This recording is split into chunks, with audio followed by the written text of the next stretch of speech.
Good afternoon. Thank you for the kind introduction, Lori. My practice focuses 100% on trial law and litigation. I do complex custody cases which involve parental alienation battles as well. I also do a fair amount of criminal defense, including child homicide cases, sometimes resulting out of alienation, sometimes resulting out of other things such as shaken baby syndrome. And I've had the privilege of litigating cases across the country and internationally as well. So I bring somewhat of a unique insight into you have a situation of parental alienation. You have been fortunate enough to have your day in the court, which is most people don't even get that. And you have a trial coming up. What do? How do you prepare your case? How do you work with your lawyer? How do you work with your expert? And how do you basically try to get the intervention that you need in your case? We are not going to talk about what changes need to be made in the system. I absolutely agree it's not a perfect system, but we are talking about winning in the system that we have. These cases are obviously devastating. They are tough. You are the last group of people that I would be telling how tough they are. And there are no easy solutions. Sometimes there is no solution. I've had cases where the courts refuse to intervene despite the clear evidence, despite their clear expert testimony, and judges, the only solution the judges had was go and get more therapy. It doesn't work. On the other hand, I've had cases where after a trial, the courts did intervene. They changed custody. They immediately ordered the child to be removed from the alienator parent. They also threw the alienator in jail at times. They ordered, in some states it's called reparative parenting time, which means uninterrupted parenting time with the target parent, where the alienator is put under a restraining order on the pain of contempt of court. Attorney fees, costs awarded as well. But the way judges look at this is extremely anecdotal and idiosyncratic, in my opinion. A judge who presides over a trial in, let's say, Manhattan, New York, will view a case differently, same circumstances, same facts, from a judge, let's say, in Toledo, Ohio. Grand Rapids, Michigan versus Ann Arbor, Michigan. San Jose, California versus Atlanta, Georgia. And the good thing is that it's changing. More and more judges are going to judicial colleges to learn about parental alienation. More and more judges and special masters and referees are getting to know that this is not some cockamamie theory dreamt up by a psychologist, but it's actual, it's real, and it's here to stay unless we do something about it. So that's a good thing about it.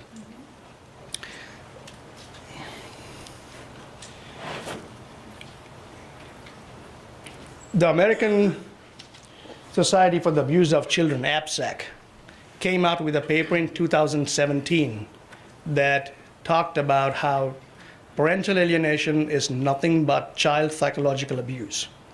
It is child abuse.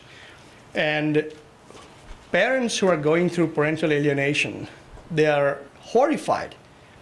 Who are these little zombies that suddenly come and tell us, Dad, we don't want you in our lives. Mom, you were never there when I was growing up. I don't want to see you. I don't want to talk to you. I wish you were dead. Don't call me. And the other parent, the alienator parent, basically tries to be the nice person and says, well, I want him or her to have a relationship with the child. I just want the child to be safe. Of course I want him or her to see her dad or mommy. I wouldn't take the kid away from that. But the problem is with you, the parent, not the child. And these parents are hurting. They don't know where to turn to. And often what happens is that the rejected parent starts behaving in a manner that is absolutely normal in terms of psychological behavior. It falls within the bell curve, so to speak, as normative behavior. But that behavior is then used to accuse that parent about, well, see how angry he gets? We told you he had an anger problem. Well, she was seen last night at a bar drinking. We told you she's an alcoholic. She's not safe to be around a kid. So the reaction to alienation is often used as the reason for rejection. And it's a never-ending cycle. It's a vicious cycle. Alienation cases are counterintuitive. The solution doesn't stare you in the face. Many times, more often than not, the so-called experts don't get it. I've had situations where the therapists made the situation much worse by validating the fears which were unfounded to begin with. You don't want to see your daddy? Why? I'm just afraid. Oh, that must be horrible. Yeah, well, we're not going to let you get hurt. We will protect you. Protect you from what? CPS investigation after investigation is unfounded. Police investigations unfounded. But that fear that the child shows continues to be validated. It results often into a false memory, which takes a life of its own. Children who are severely alienated show real affect. The tears are real, the hysteria is real, the anguish is real. Those kids at times could pass a polygraph test probably, that they were abused or beaten by some parent, which never happened. So it's very counterintuitive. And another myth in the situation is that many judges or guardians ad litems or therapists will tell you, or tell me as a lawyer, well, just wait. The kids will grow and they'll come around. Once the stress of the situation is done with, the kids will come around. Well, the research doesn't say so. The research shows to the contrary. Not only the kids don't come around, but at times they become alienators themselves to their own children, to their own people around them. Plus, it teaches them that you don't need to work on a relationship. Alienated kids are polarized. They see the world in black and white. If there's a problem in a relationship, just cut the relationship off. I don't need to work on it. I just can end it and just pretend it never happened. So it takes a lot of education to litigate these cases, and it begins with a name. Around the country, the phenomenon known as parental alienation is called various names. Some people in some jurisdictions call it pathogenic parenting. Some call it alienation, programming, brainwashing. Some still continue to battle parental alienation syndrome. Some call it CAPRD, parental interference, parentectomy, attachment trauma, reenactment disorder, all sorts of names. My experience has been, don't get drawn into the label. When I am litigating a case in a particular jurisdiction, I research that jurisdiction first. If I'm in Texas, what have the Texas courts in the past 15 years dealt with in terms of parental alienation? When have they changed custody? When have they intervened? When have they required role reversal? What labels have they been looking for? If those courts require pathogenic parenting and evidence of that to give you the remedy, don't get drawn into the label. I don't care what you call it. You can call it Two Rabbits in Timbuktu. It doesn't matter. And the problem begins there because litigants are wedded to a theory. And you guys are not professionals. You don't do this for a living. You are not the PhD holders. You are not the lawyers. You read something on Google, you read something on websites, you take it to your lawyer, or sometimes not even a lawyer, you put it in a motion and you run with it. And if a judge or whoever the fact finder is, the referee or a special master, is not primed to accept that evidence, you will lose. And the first time you lose that fight in the court, you are seen as a troublemaker. You go back with another motion, and the judge says, oh, here he or she is back again. Right? How many times do I have to tell you, ma'am, this is not a scientific theory? And it just downward hill from there. It's a slippery slope. So don't get dragged down into the label. There's nothing new about parental alienation. In terms of scientific theory, it has been here for decades. The first time it was used was by David Levy in 1940s. And he called it by a different name. He called it maternal overprotection. Certainly, it's not gender specific, it's gender blind. But there have been various names. Stanley and Clever wrote a great book, Holding Children Hostage. They call it brainwashing. Some experts call it programming, but it doesn't matter. Figure out your jurisdiction, tell your lawyer to research jurisdiction, and then get the expert to talk the language that the court is primed to understand.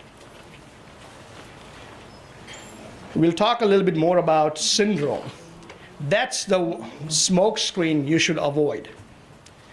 The battle often focuses on syndrome, and the alienator presents expert testimony or some articles attached to a motion that say there is nothing such as parental alienation syndrome.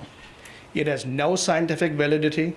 It has no reliability. The court should absolutely not consider it.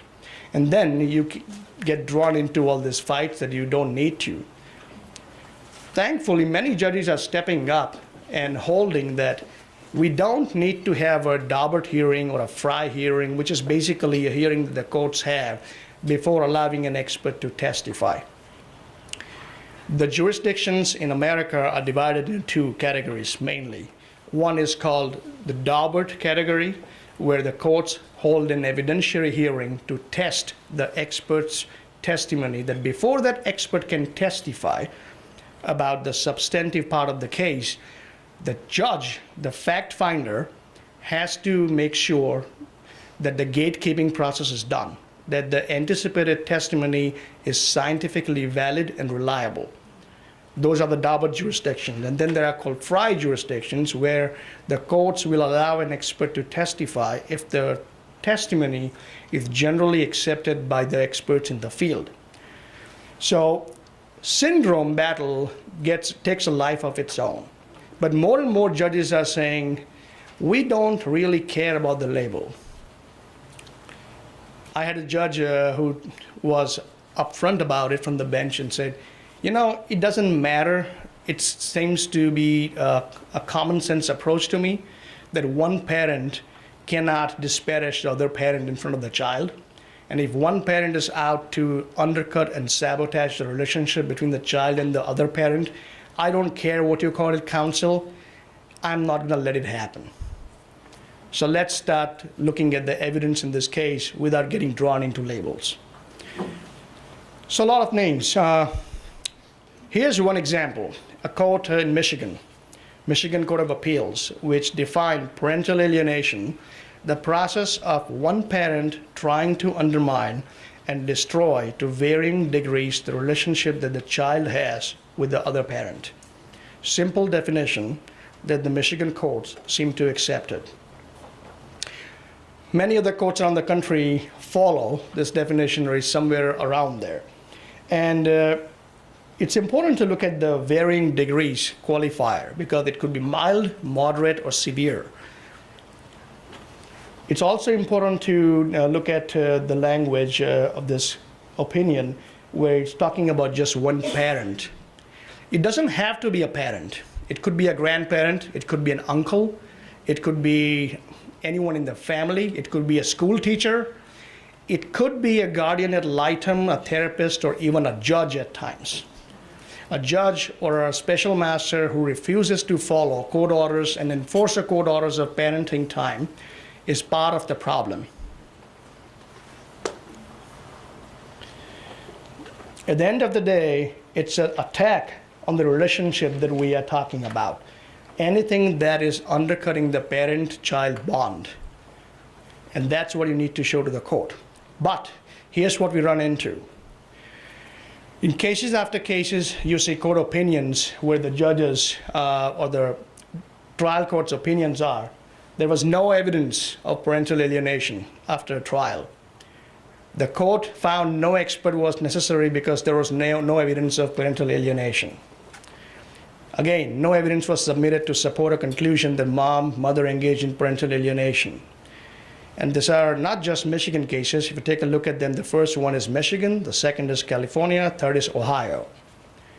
And what happens is that parents get so frustrated. They rush into the courts with motions that don't have evidence, that just have allegations. You need to present the court with evidence to get trial. In order to get a trial on the docket, you need to show, for example, in Michigan, you have to show proper cause or change of circumstances, why the court should intervene and why the court should take a look at giving you a new trial. What has changed in the past several months from the last time the custody order was entered? Are the school grades going down? Is the child going through therapy after therapy, nightmares? Cut off, friends are being cut off, the child doesn't function well socially, the rejection is getting worse, the child's becoming extremely polarized. There are some other sensory disorders coming into play. You need to tell the court why the court must intervene. And you need to get a trial, first of all. Once you have a trial, once you have an opportunity to present your case, then you can present expert testimony. But if you're not careful in marshaling evidence that the court needs to even grant you a trial, you're halfway down the slope. The battle is already lost before it begins. And the court will basically enter an order that no expert was necessary, no trial was necessary, because there is no evidence in front of me. You take it to the Court of Appeals, and majority of times, it's a rubber stamping of trial court decisions. If you get a trial, then you start thinking about how you put your case together. And I've had situations where the doors are locked, you don't have an opportunity, and parents are so frustrated. How can the judge not see? How can the referee not see that my child is rejecting me utterly, completely? I go to the soccer field and my child runs away from me screaming. I get these phone calls where he or she calls me horrific names. I used to be daddy or mommy, and now I'm getting all sorts of names called. I would never have imagined in a million years my child would talk to me in such a manner. Why is the court not intervening? Are judges just cruel? Don't they see this? What's going on? And my answer to them usually is no. They're not cruel, they just get used to things. Family courts, like many other courts, are overloaded. They have insane amount of cases on the docket. Many jurisdictions don't even have the help for the judges that they require. Some jurisdictions are lucky enough to have referees, special masters, magistrates to cut the load. Sometimes judges don't have it. If you go to a place such as Detroit, Wayne County Family Court, spending a day in that court, or Manhattan, New York County Court, in a family court, it's a circus. You see 300, 400 matters lined up. You see people after people just waiting for their turn. You see judges who are just overwhelmed by everything. And it's just shout and match play. Allegations after allegations. Denial of parenting time, therapy, this, that, and often decisions are made on the fly. So you have to put it together before you go to the court. It's not a rush to unless you have a real medical emergency where you need a restraining order or an ex parte order, you need to settle down, figure out what kind of a case do you have, put together the evidence, and then go to court to properly make your case about parental alienation and tell the judge why he or she must intervene. How do you put a case together? One example. I'm going to tell you that experts on the country don't agree on many things. For example, there's one school of thought, which I will call Amy Baker School of Thought from New York, which talks about 17 alienation strategies usually adopted or shown by an alienating parent. There are other experts around the country who disagree and say that's merely anecdotal, that's not true, it doesn't have to be this way, there are better ways to show alienation. Again, it doesn't matter.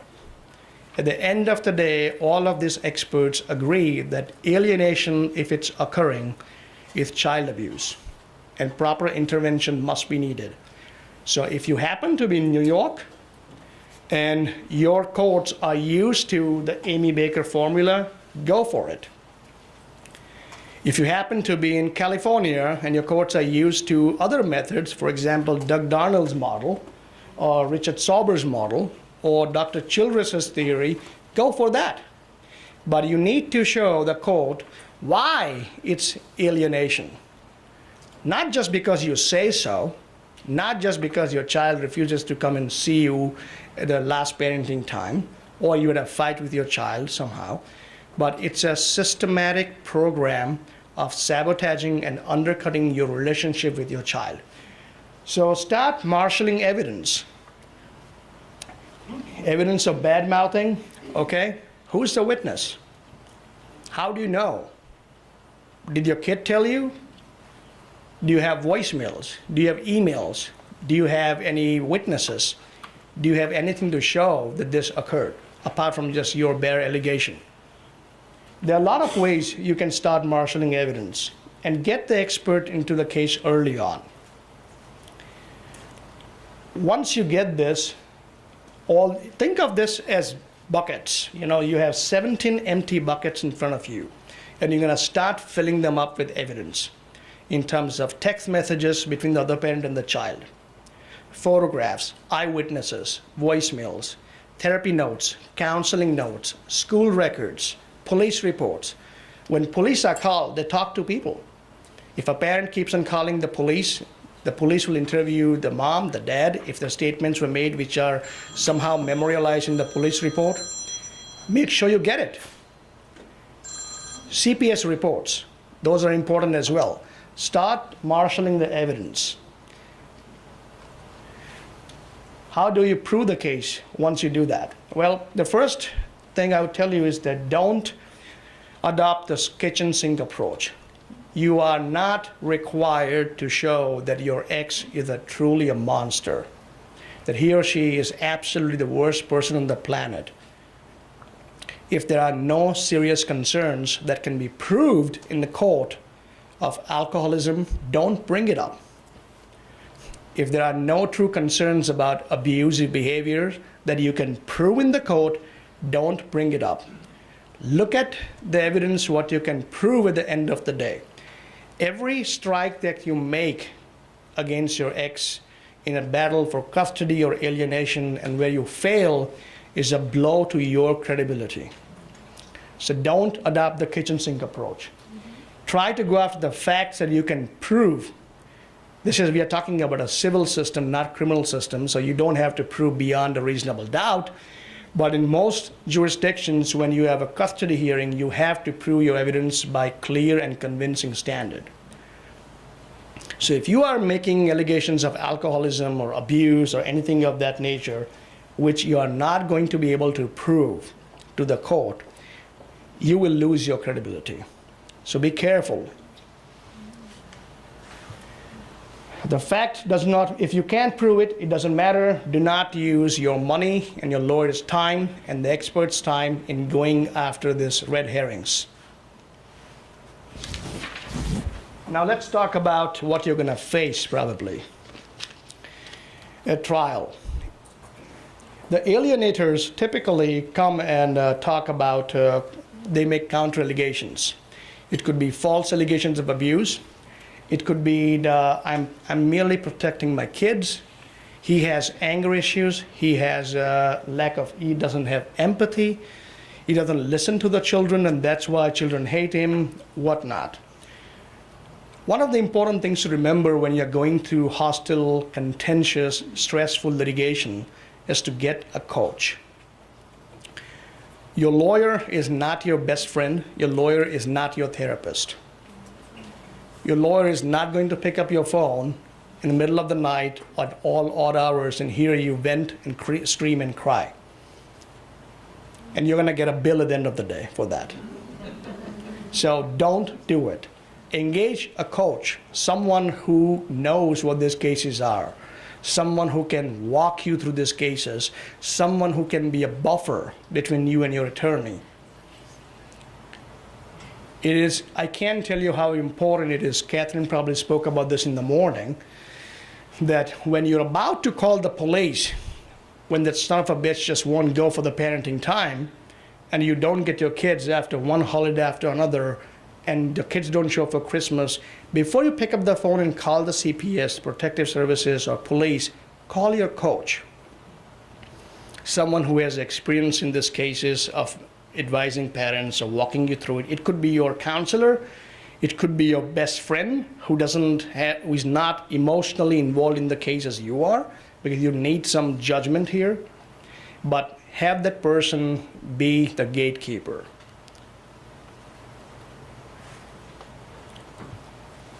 For every accusation, marshal your evidence. If you are being accused of being an alcoholic, well, there's a test for that. You can go through testing, and the testing doesn't require you to go through any programs. There's no need for that. Debunk all of these myths that are thrown at you. I had a case where for 2.5 years, a father was denied parenting time repeatedly because the allegation was he's not empathetic enough. He doesn't have empathy. If his kids told him, well, we don't want to see you, and if he insisted on his parenting time, well, don't you get it? Your son tells you he doesn't want to see you. Is it about you or him? Well, we don't want to come and spend Christmas with you and grandpa and grandma because we want to go to the Bahamas with mommy, or whatever other alternative. Well, no, I want my parenting time. I would love to see you, and it's my Christmas. It's my time. No. You don't have empathy. You need to work on your skills. Go and get some therapy. And it gets ridiculous to an extent. You need to debunk that. Start marshaling evidence as to what can you show. For every allegation against you, create a chronology, a timeline of events that is ample factual allegations, not just bare bones allegations, but factual allegations to counter that. If you have a custody evaluator or someone is appointed by the court to evaluate your case, make sure you go to them with evidence. If you are being accused of an abusive personality, someone who doesn't have empathy, someone who wouldn't listen, and if you have engaged in rational, logical, respectful conversations with your ex trying to work out a situation, go with those emails and show them. This is how I try to work it out. The evaluator has to see that. And the chronology will give you a blueprint to prove at a trial. You'll have to testify at a trial. At the end of the day, it's a beauty contest. A custody case is nothing but a beauty contest. Who comes across as more credible? Because the court is going to expect crazy stories from both sides. And the court is probably, depending on the age of the children, will talk to the children about their reasonable preference. In an alienation situation, I try to persuade the court not to do it because the children are alienated. They will tell you that they want to stay with the alienator parent. And sometimes the education works. Sometimes the guardians ad litems step up, minors counsel step up, and they file a brief or a motion with the court that my client will tell you, judge, that he or she wants to stay with the alienator. But in my judgment, you should not go with that, and here's why. Sometimes guardians ad litems will not do it, but just pay lip service to the role and just go with what the child wants. But nevertheless, you must come across as credible. And that's why you need to focus on the evidence, not mere allegations. The next stage, debunk the naysayers. This is the battle of experts. where they'll find some expert to talk about why the court should not even listen to your case about alienation. How alienation, parental alienation, is not in DSM-5 and therefore it doesn't exist. How it has been discredited as junk science. How there is no science to support parental alienation. And even if it does exist, really we are talking about a 12 or 13-year-old judge. He or she can make a decision about what he or she wants to do with the parent. Are you going to send the sheriffs to take the kid to a juvenile center? Use your expert to debunk this myth. There was an outstanding paper published by Dr. Richard Warshak about a year and a half ago. It was titled Top 10 Fallacies in Parental Alienation. I don't remember the journal, but if you send me an email, I'll send it to you. And I've had experts walk the court through using that paper. And he talks about how an alienated child could absolutely appear to be normal. That child, even though the child is completely alienated and is getting A+ in school and is a soccer star and people love him in the school, has great number of friends and everything, but has absolutely no relationship with one parent. They try to argue, Judge, why do you want to intervene? The kid's doing great. Let's not rock the boat here. And Dr. Warshak argues that why doing well in other spheres of lives is not a bar to intervention. In fact, the court must intervene. He talks about the long-term and the short-term devastating effects on the children who are alienated. So work on educating the court. You need to figure out from the get-go how sophisticated is your judge or special master or referee on parental alienation. And if he or she is not, the burden is on you to educate the court in the right manner. With your lawyer, through your expert, through the guardian ad litem, through anything and everything you can possibly get. Another thing, please don't use social media to disparage the court and try to vent your frustration out on Facebook. It doesn't help when you are sitting on the witness stand and being cross-examined and the opposing counsel pulls up reams of Facebook postings, and there you are posting about your children, the photographs of children, something about the judge, something about the opposing counsel, something about the guardian ad litem.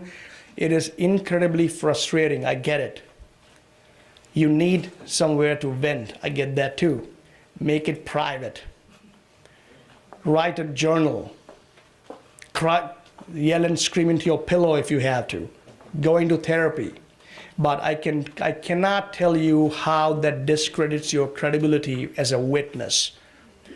When the opposing counsel can put your Facebook postings up on the screen and there you are calling the judge all sorts of names, calling the therapist all sorts of names, putting your kids' photographs, which can be argued as violation of privacy and whatnot.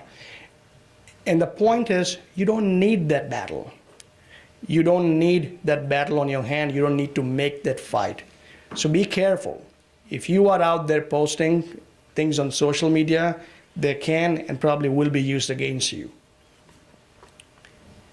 And you could be creative with that. You could post messages which are loving, which are respectful, which if tried to use against you would probably backfire against the other person. So the choice is yours. Be careful about it. Use of experts and GALs. It is extremely important you get your expert at the very first opportunity you get. If you are thinking of going through an alienation case, and if you have a trial where trying to prove parental alienation, you need an expert.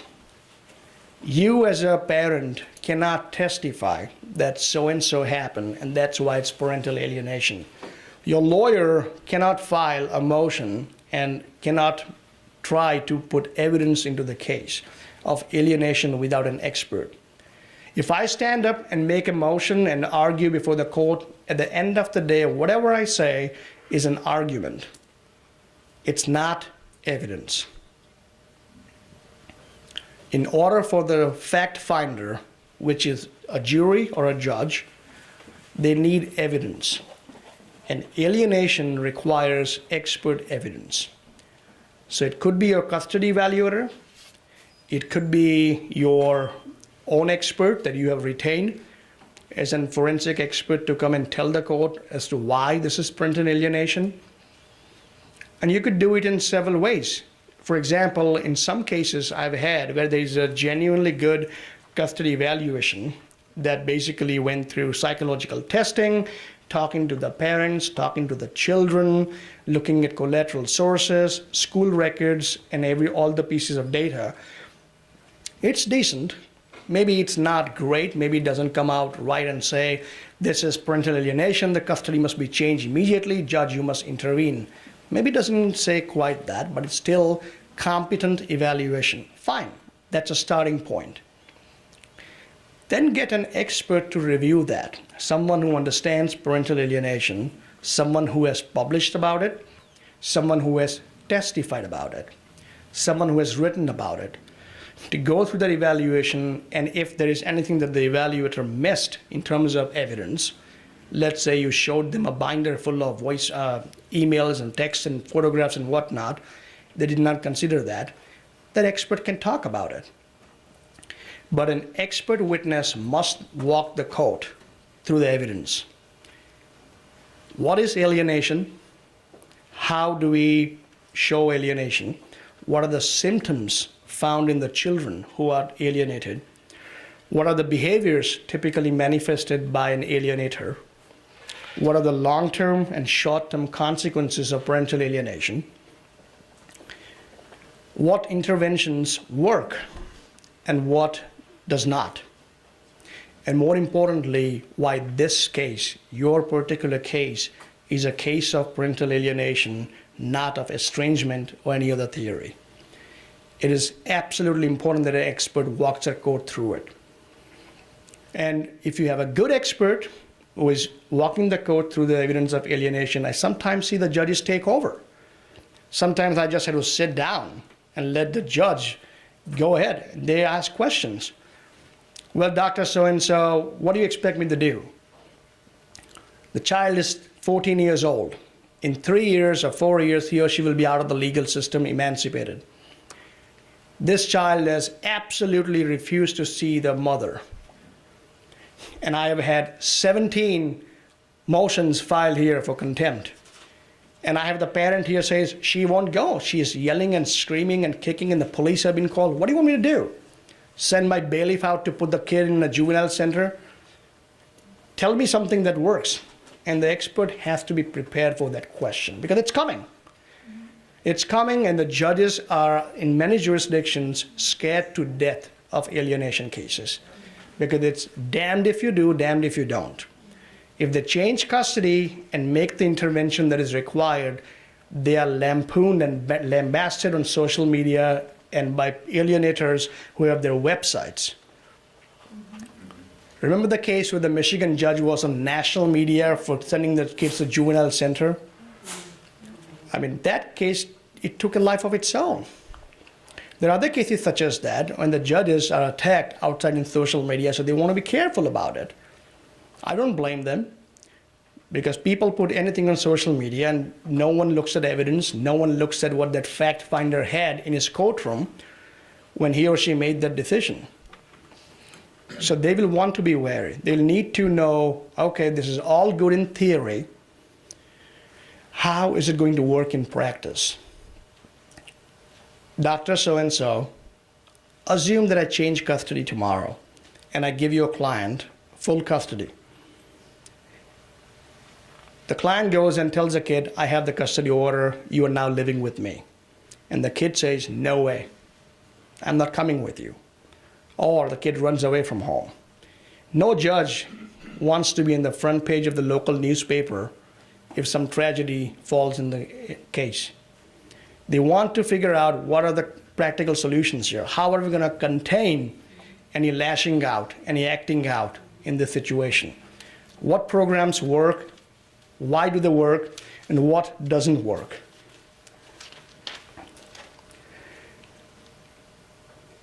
You need to empower your fact finder. Why the court must intervene. Your expert should be prepared to talk about success stories that are published in peer-reviewed journals. Your expert should be completely well-versed with programs in America that deal with alienated children. Two of them, which are well-known, one is Family Bridges out of California, and another is in New York, Turning Points. To my knowledge, these are the only two programs which have published success studies as to the kids that came into the program, what work was put into them, what happened thereafter. But your expert can also talk about alternatives. What is it that makes these programs so successful compared to others? The downside is that they are cost prohibitive. They are extremely expensive. And some judges ask that question, how much does it cost? Why does it cost so much? Who's going to pay for it? And can we do something locally? This family does not have the means to fly children to California or to New York or to Florida for some program. Well, Judge, then we can do something here locally using the tools that we have. But the single most effective thing that most programs require in alienation situation is no contact between an alienator and the children. Family Bridges, I think, will not even accept a case unless A, there's been a judicial fact finding of parental alienation, and B, the alienator parent has a restraining order against him or her to make this work. If the kids are gonna go to a program for 3 or 4 days or a week and go right back into the poisonous environment, it's not going to work. And more importantly, your judge needs to understand why the heck therapy won't work. Every judge I have been in front of in litigation does ask that question in some way, shape, or form. We have Dr. So-and-so down the street here. He has been in practice for 35 years. He's a fine gentleman. He has done a lot of good work in my court. Why don't we just try therapy and come back in 6 months? Your expert needs to educate the court as to why it won't work. It will make a bad situation far worse. And judge needs to understand that. Why? Because therapy is different from reunification, which is what you want. In reunification, a child's false fears, distortions are challenged. If a child says, I don't want to see my mom ever for the rest of my life because she was never there while I was growing up, or she was drunk all the time and passed out, or she abused me and my brother, or all sorts of horrific tales. In traditional therapy, the therapist basically is trained to validate those fears. Just soothe them, make them calm down. He or she is not yet ready for reunification. We can't force this right away. In an alienation case, in a situation where reunification is called for, the reunification basically confronts that. Really? You were abused? Let's take a look at this vacation binders of photographs. Here you are, happy with your mommy. Look at the smile, how happy you are. Here's a little video of you playing with your dad, rolling on the ground and all these beautiful, wonderful memories. What happened? And children, to begin with, will not even look at it. I've had cases where the experts testified that the child, when they showed up in the first session, was just down, eyes down, heads down, no eye contact, like a little zombie. Would not talk, would not listen. And they slowly start opening up. And that's why you need that no contact, to keep the children in the reunification setting, not go back with an alienator. Another thing that is important is to educate the court about the base rate. The experts talk about the neglect of base rate. Base rate is basically what was the relationship like before divorce and separation. If now the child is rejecting the parent because of some abusive behavior, what was the relationship like before the divorce was filed? Was the parent, the rejected parent, involved in the school, sports, home life? If there were no glaring problems, how all of a sudden that parent is completely and utterly rejected by the child? And experts look at the base rate, and then they go from there. Something doesn't make sense. A good expert will work through hypotheticals. They will work through alternative A, alternative B, alternative C. Okay, the kid has rejected this parent because that parent is alleged to be abusive. Let's start with the first hypothetical. Mom is abusive. Okay, what's the evidence for that? Has there been a CPS finding of abuse? Has there been any conviction? Do we have real solid evidence of abuse, or it's basically just bare allegations? If the mom was so abusive, how 6 months ago, why was mom involved in every school function? School picnics, fundraising, soccer matches. Why do we have these beautiful photographs of the child engaging with the mother, videos? Where did all that come from? And then they move to the next hypothetical. Next hypothesis, okay, it's not it's possible the mom's not abusive, but the kid's being manipulated and coached. And maybe we have alienation. Let's look at that. So your expert has to educate the court, but court has to know why does it need to intervene. What does the research show of the risk that the child faces for non-intervention? And that's where your lawyer needs to come back with Court of Appeals opinions, where trial courts have been reversed for not acting. And tell the judge that you have this evidence in front of you, you are required to act. You are the fact finder, you are in that position of power. I need to save my child. I can show you bullet wounds. I can show you something serious in terms of evidence, but this is serious psychological abuse. And children at times do show some signs. Some children start cutting themselves. Some children develop eating disorders. One way or other could be obesity or not eating at all, anorexia. Some start drug abuse, sexual promiscuity, violent behaviors in school. These are all different behaviors that manifest themselves in an alienation case. Why? Because experts agree that children self-internalize this guilt. In their hearts, they know they're rejecting a parent for no good reason. And they take it out among themselves. It's self-internalization of guilt that starts manifesting in different ways. And the courts need to know where it can lead to. And have your lawyer do the research. There are great websites out there. One of the good websites I like is Parental Alienation Study Group, PASG. Parental Alienation Study Group, PASG. And that group maintains a solid database of alienation cases around the country, research around the country, and they have a tie-up with Vanderbilt University as well, and they have a huge database. So you need to show to the court as to what works, what doesn't, why. And more importantly, the last one, you need to show the court that there is hope. It's not a hopeless situation, Your Honor. If you intervene, there are cases where judges have made difference. Reconciliation can be effective.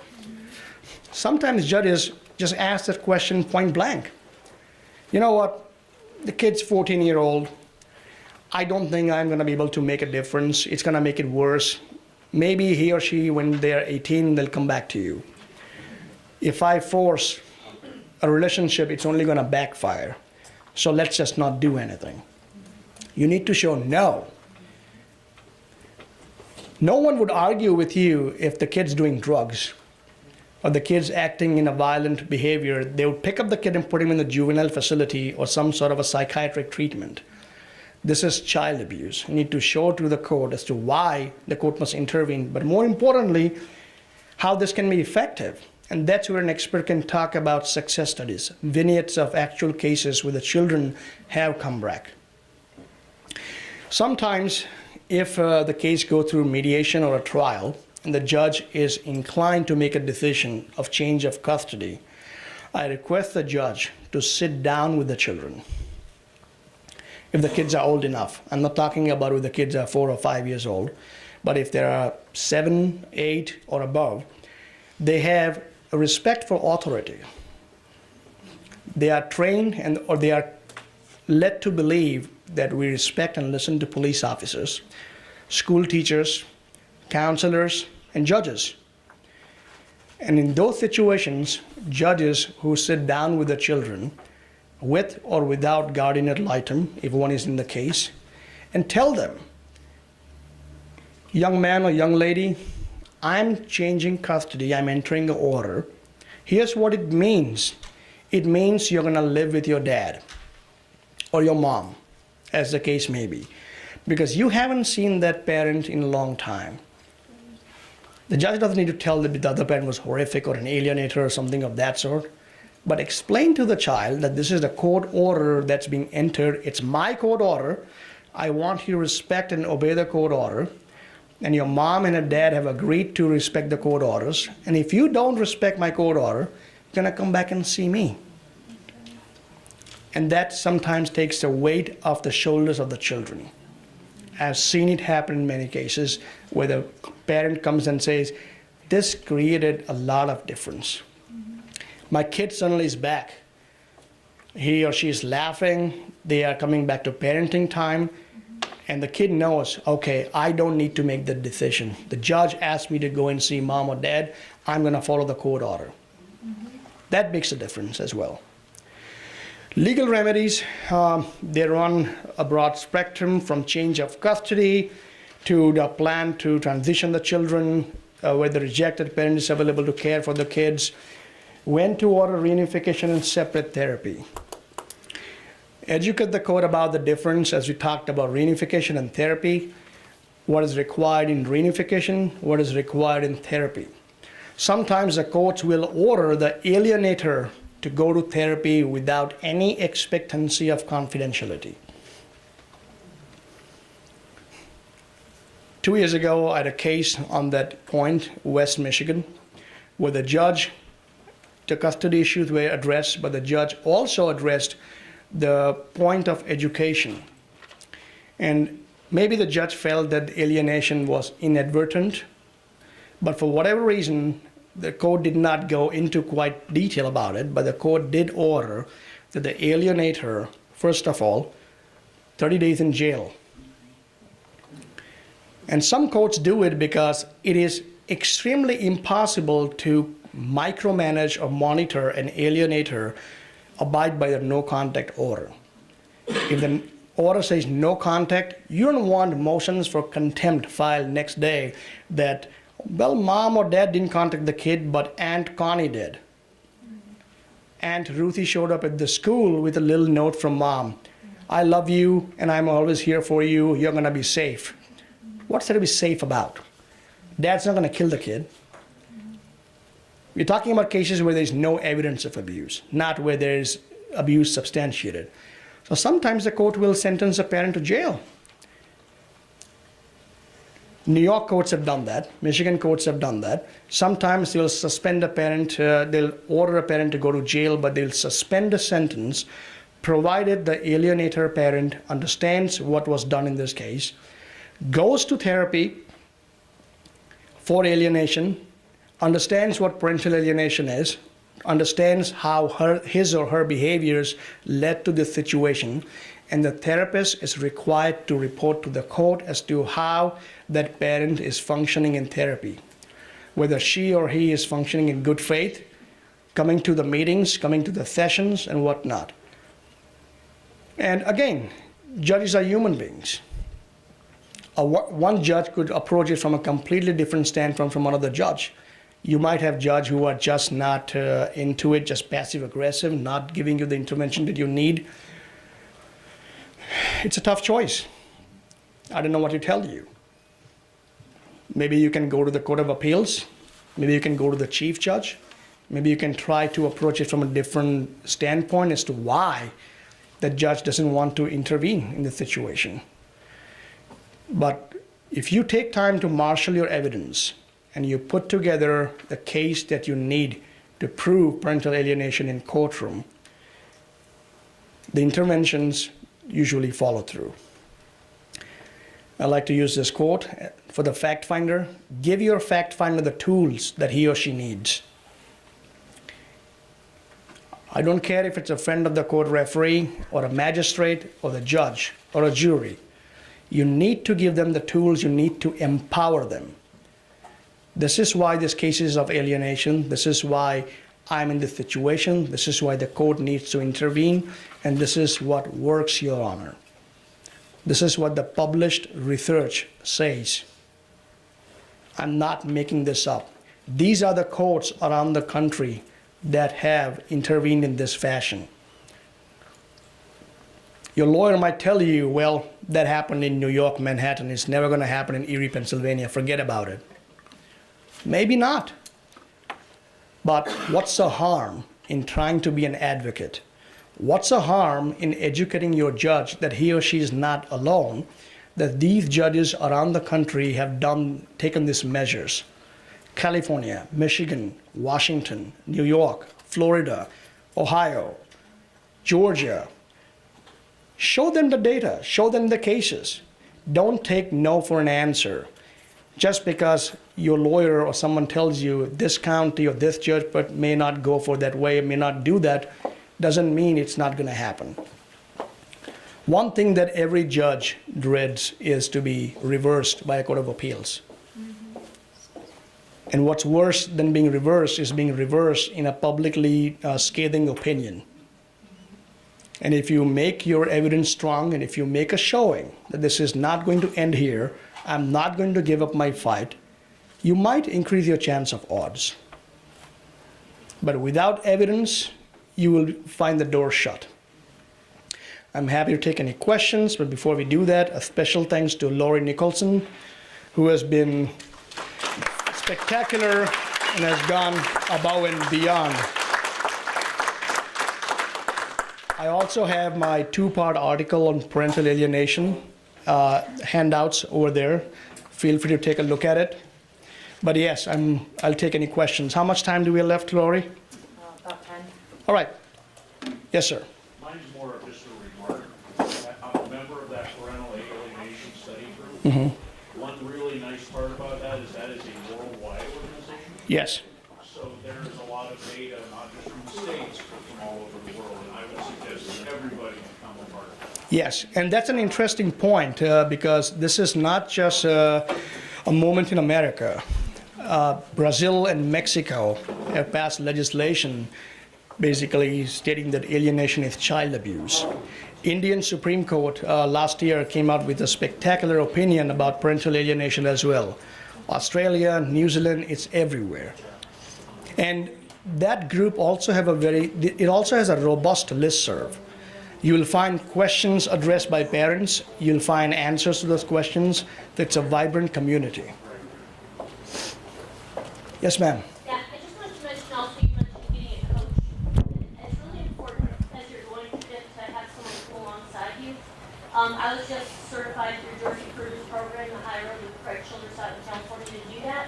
I'm available, but if you'd like someone in your area, you can contact me. I'll have some business cards off to the side. And if you want a connection of a coach, it's really helpful. I've had a lot of clients coming to me and saying, I've been in therapy for 4 years and you helped me more in 3 weeks than in therapy for 4 years. It really helps you bring these families together. So just to encourage you to reach out, find somebody that's in your area, and you have to get connected if you want that.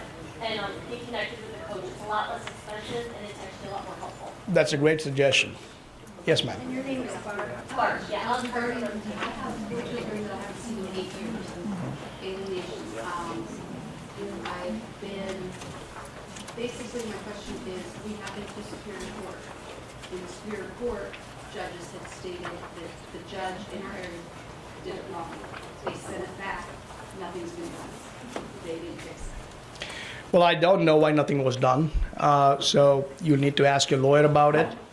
But when a case is reversed, I don't know whether the case was reversed with a mandate for a new trial or whether the trial judge here was asked to redo something. but you need to go back in the court and ask for enforcement. See, another problem in this case is cases of alienation is that lawyers get burned out. There is a reason why I go out of my way to maintain a practice of criminal defense, alienation, and commercial cases as well. If I were to do alienation cases only day in and day out, I would get burned out in a month or less. They are gut-wrenching. You have parents who are going through emotional turmoil. It takes a lot to do these cases, and sometimes lawyers just shut out. They basically stop responding to emails, stop taking your calls, tell you, I don't have answers for you. And you need to sit down with your lawyer. That's where the coach comes in handy. So you need to figure out, okay, we need a game plan. Screaming, crying, venting anguish is not going to work. This is what's required. How do we put this case together? We've been fighting for 8 years, and And it's tough. says different attorneys, they're all done well at the beginning. Right. And like you said, they get thrown out within a year or so, because our case has been told by the judge himself that it is a mess. Right. And other thing what I sometimes encounter is that local lawyers will tell me, if I argue alienation, it's not going to fly in this county. But if you come in as special counsel and you can argue to the judge about parental alienation and you can tell the judge why this expert was a complete idiot and why he or she missed the boat by doing an evaluation that is so faulty, you know what, I'm okay. Let's play good cop and bad cop. Because let's face it, if I'm the local lawyer, I'm not probably going to be very eager to burn all the relationships that I have in this county with the local experts, with the guardian ad litems, with the judges, with everyone. So if you want to come in and throw that bomb in this courtroom and basically argue this alienation, this expert missed the boat, here's how what was done, local lawyers sometimes are okay with that. But they'll tell you that, okay, we can't argue that this expert did not do a right kind of evaluation because the judge is not going to like it. Well, that's a conundrum, because you do want to maintain credibility. You do want the fact finder to not be pissed at you, but you, at the end of the day, you need to make your case. And that's a tough conversation to have with your lawyer. I totally get it. Yes, ma'am. Is a guardian ad litem considered an expert if they're not a No. psychologist? No. In many jurisdictions, guardian ad litems don't even have to be lawyers. They don't have to go to law school. They are just basically appointed by the court to watch out and advocate in the best interest of the child, not what the child wants. There's a difference between guardians ad litem and lawyer guardians ad litems or minors counsel. We had a guardian ad litem assigned by our judge, and she turned out to be, I call her a guardian angel. She celebrated, she's the only one who celebrated me, and then custody was reversed. We gained full legal custody and claimed physical custody. That changed, of course, when he was 18, and he, flew him to exotic places. And, Right. Yep, and they are heroes. They deserve every amount of respect and all the credit they can get. But she is an attorney, the guardian ad litem. Would she be considered an expert? Because I am in the process. I doubt it. No? I doubt it. Okay. Yeah. Yes, sir. Yeah, I was just wondering, why is it taking these states so long to jump aboard? You know, What do you mean by that? jumping, like other states are passing that law, Mhm. alienation. How come these other states aren't joining in or trying to check it out? Well, because it's a political issue. I mean, if you're talking about legislation, I mean, think Kentucky recently passed a law. It's been taking quite some time for them to gather the moment. And I don't think 50-50 is an answer. It's certainly a step forward, maybe, in some jurisdictions, many jurisdictions, but that's not an answer to alienation. Because you might have 50% custody, you might have full custody, but what good is it going to do to you if you can't enforce it? So the single most issue that boils down to, in my opinion, is the court's reluctance to enforce its own orders. I have a judge in West Michigan who is fabulous with these issues. The first time a parenting time order is violated and you file a motion for violation of contempt, he's going to call the attorneys, parties, make them sit down, ensure there is no real issue of abuse or CPS finding of abuse, and tell them. Tell the parent who violated the order, you are the parent. It's your job to make the child go to the other parent for the parenting time, just like you make him or her go to school. And if you can't do it, maybe you're not a competent parent. This time I'm going to order makeup parenting time. Next time it happens, I'm going to order twice amount of makeup parenting. Third time it happens, I'm going to take a look at the custody. And it changes. It changes pretty much very fast. Yes. I have a question. You talk about how lawyers get exhausted. Have you had experience or seen lawyers that actually are part of the problem and with the targeted parent end up racking up long bills? Like, I'm at way over $100,000, and I didn't even have child custody issues. This was after my kids were adults. Right. And, you know, so have you seen lawyers that just perpetuate the thing and are abusing these parents? And then if so, are there any recourse for these parents to somehow get someone to look at the unethical practices? Well, if you're talking about unethical practices, every state has a body which is usually called Attorney Grievance Commission. Right. And you can complain about your lawyer's unethical behavior if the behavior is indeed unethical. But the conundrum that you have is that you don't want to be the pariah that no the lawyer is going to touch. You don't want to be the problem client, in other words, that is not going to listen to advice. So I would first advise that sit down with your lawyer to figure out what's the issue. If you are getting bills and all the time is being spent with your lawyer talking to the opposing lawyer getting nowhere, well, why are we doing it? If he or she is refusing... In my case, it's all over. There's no more court right now, and there's no more with this lawyer. I have had like 4 lawyers since that lawyer. Okay. Can I go back to that one lawyer? Do I have recourse? And I do have information from this attorney grievance situation. I actually have a situation where one of the lawyers I had to hire was because they made a mistake and they corrected it and it's already gone through the courts and... It's highly fact specific, so I can't advise you what you can do, but... Can you go back though after the fact to call a lawyer on something that's... Yes, every state allows you to bring a lawsuit for malpractice. If it was malpractice, yes. Do you have to get a lawyer to do that? Not necessarily, but again, you'll be in court for that. I don't know about Pennsylvania. Every state, usually it's 2 years, but it's not uniform in every state. And sometimes when you are out of the situation, but if you're going through an alienation case, you need to pick your battles. You can't open up battlefronts everywhere, because then not only you risk losing credibility in the system of law, you just have too much in your hands. So you have to figure out where to prioritize. I think I'm taking way more time than I'm allowed, probably. Yes. Thank you very much.